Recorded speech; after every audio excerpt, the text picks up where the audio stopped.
नमस्कार, मैं young Bharat news से अखिलेश शर्मा। आज हम डॉक्टर साहब के पास आए हैं, डॉक्टर आलोक सिंघल जी। डॉक्टर साहब जो है वरिष्ठ कार्डियोलॉजिस्ट हैं, एमडी हैं, पूरे मुरादाबाद बरेली मंडल के अच्छे सबसे गिने जाने माने डॉक्टरों में हैं। मौसम एकदम जाड़े का आना शुरू हो गया है और ऐसे में हार्ट की समस्या लोगों को बढ़ जाती है। दिल के रोगियों के लिए हार्ट अटैक और जैसी समस्याओं से लोग परेशान रहते हैं। बीच में कई न्यूज़ भी आई हैं कि हार्ट की प्रॉब्लम से लोगों को परेशानी हुई, जान जोखिम में आ गई। तो हम लोग जानकारी चाहते हैं कि इस सीज़न में कैसे हार्ट की समस्या का समाधान करें, कैसे बचाव करें, क्या उपचार है, डॉक्टर के पास कब आएँ? आपके तमाम ऐसे पहलू हैं जिन्हें आप दिनचर्या में शामिल कर सकते हैं। आइए डॉक्टर साहब से बात करते हैं। डॉक्टर साहब, ये हम लोग जानकारी चाह रहे हैं, मौसम एकदम सीजन चेंज हो रहा है, ठंड का मौसम आ रहा है, ऐसे में हार्ट अटैक की समस्या आ जाती है, लोग जरा सा हार्ट के दिल के बीमार हैं तो उन्हें, तो आप एक साधारण ऐसी जानकारी दीजिए ताकि आम नागरिक इससे जागरूक हो जाए और बचा जा सके इस बीमारी से। जाड़ों में सबसे ज़्यादा जो प्रॉब्लम होती है वो ब्लड प्रेशर बढ़ने की होती है।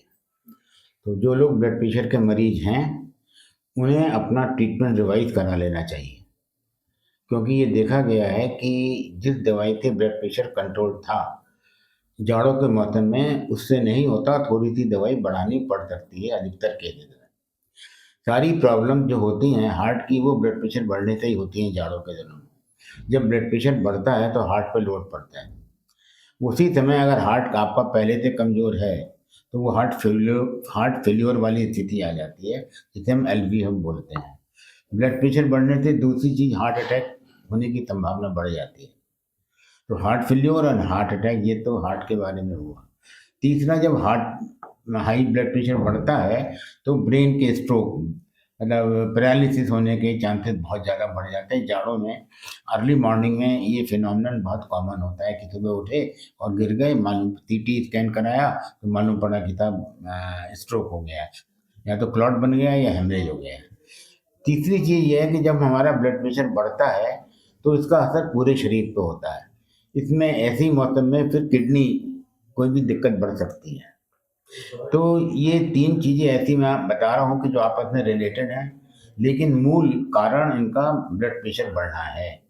तो ये बहुत ज़रूरी बात है कि हर ब्लड प्रेशर के मरीज को जाड़े शुरू होते ही अपने डॉक्टर को दिखाकर ब्लड प्रेशर का जो ट्रीटमेंट प्रोग्राम है उसे रिवाइज करवा लेना चाहिए। नंबर 2, कुछ पेशेंट ऐसे होते हैं जो हाई ब्लड प्रेशर के मरीज नहीं होते हैं, वो बॉर्डर लाइन होते हैं, तो उनको भी दिखा लेना चाहिए कि जाड़ों से उनका जो बॉर्डर लाइन ब्लड प्रेशर है वो बढ़ के हाई तो नहीं हो रहा है। ये बहुत ज़रूरी चीज़ है, और जिनका नॉर्मल होता है वो लोग इग्नोर कर देते हैं कि हम तो नॉर्मल है, लेकिन वो ये नहीं जानते कि उनका भी थोड़ा बढ़ सकता है। ये ठंड से बॉडी में चेंजेस होती हैं। दूसरी बात, ठंड के मौसम में लंग इन्फेक्शन बहुत कॉमन है। ज़्यादा या तो वो लोग जो स्मोकिंग करते हैं या डस्ट में काम करते हैं, तो लंग इन्फेक्शन से भी कभी कभी हार्ट प्रॉब्लम बढ़ सकती है। आपको तो लोगों को सुनने में अजीब लगेगा, लेकिन ये सही है कि जो लंग्स के पेशेंट होते हैं उनको जाड़ों में प्रॉब्लम बढ़ने से हार्ट के एक हिस्से को प्रॉब्लम बढ़ सकती है, तो वो भी इसको हल्के में ना लें। और तीसरी चीज़ जो कि हार्ट से ताल्लुक़ नहीं है लेकिन बहुत कॉमन है, जो मेल पेशेंट होते हैं बड़े, उनको जाड़ों में प्रोस्टेट की प्रॉब्लम ज़्यादा बढ़ सकती है और उनको पेशाब रुकना ये सब होना। और जब ये उनको पेशाब रुकती है तो उससे भी ब्लड प्रेशर बढ़ सकता है। तो ये सब चीज़ें रिलेटेड हैं, आप सबको इस बात का ध्यान रखना चाहिए कि इसका ध्यान रखें, और खाने में नमक और चिकनाई कम कर देनी चाहिए। बड़ा उल्टा है, हिंदुस्तानी सोच ऐसी है जाड़े आ रहे हैं ज़्यादा खाओ, उससे शरीर में गर्मी आएगी। ऐसा कुछ नहीं है। ठंड से बचें, जो लोग टहलने जाते हैं ज़रूर जाएं, लेकिन खूब कपड़े पहन के जाएं और टहलने का समय 1 घंटे आगे बढ़ा दें। टहलना भी ज़रूरी है और ठंड से बचना भी ज़रूरी है। उसे एकदम ये महसूस होता है कि मान लो ब्लड प्रेशर बढ़ा, तो क्या एकदम तुरंत क्या उपचार कर सकते नहीं, उसे उपचार नहीं करना है, उसे सीधे डॉक्टर के पास जाना है। या तो उस डॉक्टर के पास जो इनके अंडर में वो रहता है, अगर वो नहीं मिल रहे हैं तो नियरेस्ट अवेलेबल डॉक्टर पे जाना है, ब्लड प्रेशर चेक कराना है और उसके हिसाब से दवाई मॉडिफाई करानी है। अच्छा, जैसे सेल्फ डिसीजन समटाइम्स गलत हो जाते हैं। कभी पेशेंट को लगता है कि मेरा ब्लड प्रेशर बढ़ रहा है, उसे लग रहा है लेकिन बढ़ नहीं रहा है, तो इसको प्रॉपर चेकअप कराना जरूरी है। और सबसे अच्छी चीज़ तो ये है कि जो पेशेंट थोड़े से समझदार हैं, पढ़े लिखे हैं, उनको बीपी इंस्ट्रूमेंट अच्छा वाला वैलिडेटेड, मतलब जो स्टैंडर्ड अपने घर में रखना चाहिए और फ्रीक्वेंटली ब्लड प्रेशर चेक करते रहना चाहिए। ये बहुत ज़रूरी है। आज के ब्लड शुगर के पेशेंट तो काफ़ी कुछ मशीन रखने लगे हैं अपने घर में, लेकिन ब्लड प्रेशर के लोग अभी इतने अवेयर नहीं हैं, उनको भी रखना चाहिए। और आजकल तो या तो मैनुअल ले लें या आजकल ऑटोमेटिक बड़े अच्छे आ रहे हैं, लेकिन ऑटोमेटिक वैलिडेटेड मतलब स्टैंडर्ड कंपनी के लें, सस्ते के चक्कर में ना ले लें। अच्छा डॉक्टर साहब, कुछ लोग ऐसे हैं जैसे ब्लड प्रेशर बढ़ा वो तुरंत अपना सॉर्बिट्रेट चबा लेते हैं। ना, ये गलत है, ये गलत है। सॉर्बिट्रेट एकदम चबाने से ब्लड प्रेशर कम हो सकता है और इतना कम हो सकता है कि वो बेहोश हो जाए। सॉर्बिट्रेट ब्लड प्रेशर के लिए नहीं है, सॉर्बिट्रेट हार्ट के एंजाइना के लिए है। तो ये बहुत गलत प्रैक्टिस है।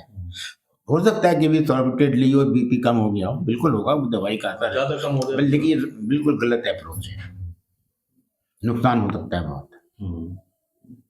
अच्छा, दूसरा एक जैसे मान लीजिए कुछ लोग ऐसे हैं जो बुजुर्ग नहीं हैं, युवा हैं, और युवाओं के लिए भी दिक्कत ऐसी आ जाती है, तो युवा जो है वो अपने आप को समझते हैं कि हमें दिक्कत नहीं होगी हार्ट की। ये अगेन आपने बहुत सही सवाल पूछा है। युवा लोग ये समझते हैं हमें ब्लड प्रेशर नहीं हो सकता, ऐसा नहीं है। यंग पेशेंट में जो 25-30 साल तक के होते हैं उनमें भी ब्लड प्रेशर होता है, और उनमें ब्लड प्रेशर जो होता है उसमें ऊपर वाला सिस्टोलिक बढ़ा हुआ होता है और नीचे डायस्टोलिक वो नॉर्मल रहता है। तो उसको भी उनको पूरा ध्यान देना चाहिए। आजकल मेरे पास 15 साल की उम्र में हार्ट अटैक आया एक लड़के को, जी। बचाना मुश्किल पड़ गया। 15 साल की उम्र, लेकिन ये कम होते हैं, लेकिन होते हैं। किसको होगा ये नहीं पता। डॉक्टर से मिलने में कोई हिचकिचाहट या शर्म नहीं होनी चाहिए। प्रॉपरली एक डॉक्टर चूज करें, उससे मिलें, उसकी बात मानें। मतलब ये है जैसे युवा है कोई, तो उसे ये नहीं है, अपना मन में ये नहीं रखे, उसे चेक कराए। एक बात और कहूँगा कि एक बड़ी पुरानी सेइंग है, choose your doctor when you are healthy. Choose your doctor when you are healthy. इसका बड़ा गहरा मतलब है। आप इमरजेंसी में कभी किसी डॉक्टर को चाहेंगे, कोई भी मिल गया उसे दिखाएंगे, चाहे वो प्रॉपरली गाइडेड या लर्नेड डॉक्टर हो या ना हो, सिर्फ एक ट्रेंड कंपाउंडर टाइप का हो, खूब मिलते हैं, दे ऑल्सो उनसे भी मदद मिलती है, लेकिन आप उस समय टाइम नहीं होता है चूज करने का। तो ये बहुत अच्छी चीज़ है। जैसे एक बात कहते हैं साहब, जब कोई आदमी नया किसी शहर में जाता है तो सबसे पहले देख लेता है यहाँ खाने की व्यवस्था क्या है। इन दी सेम वे उसे डॉक्टर की व्यवस्था भी देख लेनी चाहिए, पता नहीं कब जरूरत पड़ जाए।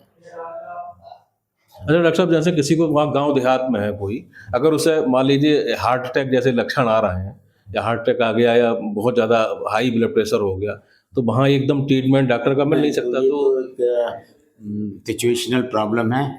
इसमें तो यही है कि उन्हें पता होना चाहिए हम रिमोट एरिया में रहते हैं, हमें जो भी प्रॉब्लम होगी देर में डॉक्टर की सलाह मिलेगी, इसलिए उन्हें तो बहुत ही ज़्यादा सजग रहना चाहिए। थोड़ा सा भी सिम्टम शुरू हुआ, चाहे वो हार्ट का नहीं है, उन्हें फ़ौरन डॉक्टर से सलाह करनी चाहिए, क्योंकि अगर वो हार्ट का है तो बहुत ज़्यादा ग्रेव सिचुएशन पैदा हो सकती है। सेल्फ मेडिकेशन तो बहुत डेंजरस है कि हमें ये लग रहा था तो हमने ये ले लिया, ये बहुत गलत है। ये बड़ा कॉमन है कि साहब वो मेरे को दिक्कत हुई तो मैंने अपनी वाइफ की ब्लड प्रेशर की गोली खा ली, रोज की कहानी है। बिल्कुल गलत अप्रोच है। इसमें इसका मतलब यह है कि हम लोग अपना टाइम और पैसे बचाना चाहते हैं। दिस इज अ शॉर्टकट में भी डेंजरस में रहते हैं जी। हम शहर वाले लोग तो बहुत ज़्यादा परेशान हैं। आप देखते रहते हैं AQI एयर क्वालिटी इंडेक्स, इसका मतलब होता है 100 से नीचे होना चाहिए। कहीं दिल्ली में 400, 300, 500 तक पहुंच जाता है। और ये पॉल्यूशन में कई चीज़ें होती हैं। एक पार्टिकुलेट मैटर होता है, तो ये लंग्स में जाता है, और कुछ पॉल्यूशन ऐसे होते हैं जो हार्ट अटैक भी करते हैं। तो पॉल्यूशन इज़ वेरी बैड। कुछ गैसेज होती हैं जिन्हें हम ग्रीन हाउस गैसेज कहते हैं, वो हार्ट को भी परेशान करती हैं, लंग्स को भी परेशान करती हैं। तो और डॉक्टर साहब जैसे कोई बचाव के लिए जैसे युवाओं में अवेयरनेस के लिए और क्या हो सकता है? सबसे बड़ी बात युवाओं में अवेयरनेस के लिए ये है कि they should change their life style, eating style, proper time management करें, इलेक्ट्रॉनिक डिवाइसेस को उतना टाइम दें जो बहुत ज़रूरी हो। उनको आजकल इलेक्ट्रॉनिक डिवाइसेस को लोगों ने एंटरटेनमेंट का साधन बना लिया है, उसी पे बैठे रहते हैं। आपने पूछा है, जब हम 9 में 8 में पढ़ते थे तो ना तो ट्रांजिस्टर था, ना रेडियो था, ना टीवी था, ना मोबाइल था। हम स्कूल से आए, कुछ खाया और क्रिकेट का बल्ला लिया, खेलने चले गए। तो वो फिजिकल एक्सरसाइज बहुत, 1 घंटे खेल के आते थे, पसीने में पानी पीते थे। और आजकल ये सिस्टम है ही नहीं, बिल्कुल बंद हो गया। पहले स्कूल जाता है बच्चा, फिर आता है, माँ सुला देती है, फिर टीचर आ जाते हैं, फिर थोड़ी देर वो मोबाइल लेके बैठ जाता है, टीवी देखता है, फिर पढ़ता है, फिर सो जाता है। With hardly any time for the physical activity. ये बहुत ज़रूरी है कि आज का युवा 1 घंटे रोज फिजिकल एक्सरसाइज करे। ये आप क्या करते हैं? ओवर ईटिंग, फास्ट फूड खाते हैं, टाइम पे सोते नहीं है, टाइम पे जगते नहीं है, टाइम पे क्या खाना चाहिए वो नहीं खाते हैं, वेट बढ़ता है, then they join the gym. ये जिम कोई इसका इलाज नहीं है जो वो कर रहे हैं। जिम जाने की जरूरत ही क्या है? आप अपने काम करिए, एक्सरसाइज करिए, बैडमिंटन मतलब एरोबिक एक्सरसाइज, बैडमिंटन खेलिए, टेबल टेनिस खेलिए, क्रिकेट खेलिए, whatsoever you want to play you आप खेलिए। और उसके बाद एक हेल्दी खाना खाइए। और जो हेल्दी खाना क्या होता है, मोटे तौर पे बता रहा हूँ, जो चीज़ जवान को ज़्यादा टेस्टी नहीं लगती वही हेल्दी खाना होता है। जो चीज़ ज़्यादा टेस्टी होती है जैसे घी, मक्खन, क्रीम, फैट, हैवी मीट और ये सब चीज़ें बड़ी टेस्टी लगती हैं। कचौड़ी पूरी आप जाइए, बड़ी सबको टेस्टी लगती हैं, पर इन्हीं से बचना है। सैलेड खाइए, ग्रीन वेजिटेबल्स खाइए, लौकी, तुरई, करेला, ये इतना मज़ा नहीं आता। बट यही टेस्टी चीज़ें, यही हेल्थ चीज़ है, ये खाने का तो ये है। अरे डॉक्टर साहब एक चीज़ और है, जैसे इन दिनों में ज़्यादातर पेट खराब हो जाता है लोगों का, तो पेट तो कभी भी खराब हो जाता है। पेट तो ज़्यादातर गर्मियों में खराब होता है, जिसे हम समर डायरिया बोलते हैं, क्योंकि गर्मी के अंदर खाने के अंदर बैक्टीरिया जो है टेम्परेचर पे ज़्यादा पनपते हैं। जाड़ों में तो बैक्टीरिया पनपने के चांसेस कम होते हैं। लेकिन आजकल जो है आउटडोर ईटिंग का हैबिट बहुत बढ़ गई है। शादी ब्याह, पार्टी, किटी, यानी अब तो हर चीज़ में पार्टी है, एंड ढाबा कल्चर, होटलिंग, तो ये सब चीज़ें वहाँ से कंटामिनेशन से होता है। कोशिश यही करें घर का खाना खाएं। बाहर का खाना भी खाना पड़ सकता है, समाज में रहते हैं, लेकिन मिनिमम खाएं। वहाँ पे जाके देखें कि हाइजीन है या नहीं है। हाँ, ये सब बातें हैं बहुत ज़रूरी। ठीक है डॉक्टर साहब, आज जो है आपने अच्छी जानकारी दी। डॉक्टर साहब ने आज हार्ट पेशेंट, दिल के रोगियों से बचाव के लिए बारे में अच्छी जानकारी दी। और आप भी अगर कहीं भी डाउट है तो सीधे अपने डॉक्टर से मिलें। कहीं भी दिल की धड़कन बढ़ रही है या ब्लड प्रेशर हाई हो रहा है तो डॉक्टर से ज़रूर मिलें और स्वस्थ रहें। धन्यवाद।